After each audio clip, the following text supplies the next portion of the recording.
Navy accepted delivery of a new guided missile destroyer last month. It's named in honor of U.S. Marine Corps Lieutenant General Frank E. Petersen Jr., who graduated from Topeka High School.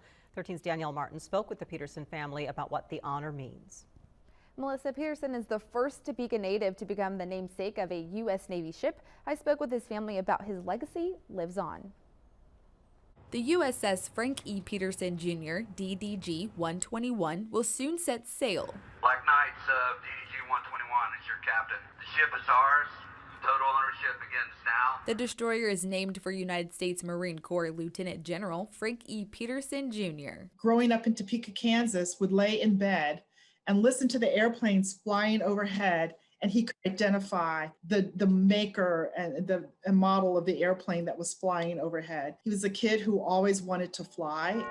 The Topeka native graduated from Topeka High School in 1949, went to Washburn University for a short time, then enlisted in the Navy in 1950. The Navy had already had a black pilot. The Marine Corps had not, so he chose the Marine Corps. 2 years later, he became a pilot, making him the first African-American Marine Corps aviator. He would later become the first African-American promoted to the rank of general in the Marines. The thing I always remember was every time a plane flew over, I would reach up to the sky and say, "Hello, Uncle Buddy." During that time, it was so important for, all Black men or all Black families to do their best, to be their best. And as the first African-American to command a fighter squadron, a fighter air group, an air wing, and a major base, Petersen flew more than 350 combat missions during the Korean and Vietnam Wars between 1953 and 1968. But his family says it wasn't easy for him to pursue his dreams. Being the first Black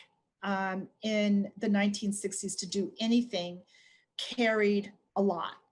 He was the first to do it. There were a lot of false barriers. There were a lot of challenges that were put up. There were a lot of false pressures. I remember he told a story of how he was, of course, a senior ranking officer and people wouldn't salute him. There was a man that wouldn't salute him. And rather than get into a firefight about that, he would just say, "Can you at least salute the uniform? You may not want to salute me as a Black man, but at least salute the uniform." But he stuck to his motto of Frank owning the fight. And what kept him going was just that, because he understood the how to win the war and not try to win battles. The best time of our lives, because all the years when he was away and fighting wars and doing what he needed to do to preserve justice and freedom and fairness for this country. And in 1986, Petersen Jr. was inducted into the Topeka High School Historical Society's Hall of Fame. And the fact that Topeka High has put him into the Hall of Fame and has a room, with so much of his memorabilia, and that students not yet born will be in that space and see his name and have the opportunity to learn about what happened there in their school is phenomenal. And I think he would have been flabbergasted in a way that to have such an honor. I think that probably if he were here, he probably would say, "Take me to the engine room and let me run this thing." It's wonderful to know that that legacy will continue on.